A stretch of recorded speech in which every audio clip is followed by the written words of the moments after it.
Okay, it's soup season, y'all. The weather has changed. Sickness starts to come upon us, and it's always good to replace a lot of your foods with soups and stuff like that, especially with colds.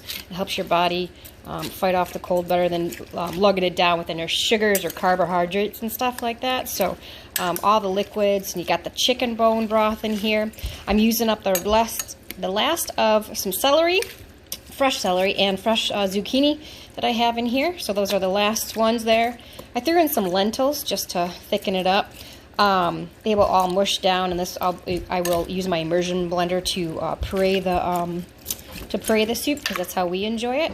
So I've got some bay leaves in there, some onions, some carrots. I even had some leftover beans in the fridge that I threw in. That's what's awesome about soup, is that you can kind of put a bunch of stuff together, give it some good flavor with all the veggies and your spices, and then hit it with that immersion blender, and then got a nice creamy soup that everyone enjoys. So there you go, soup time.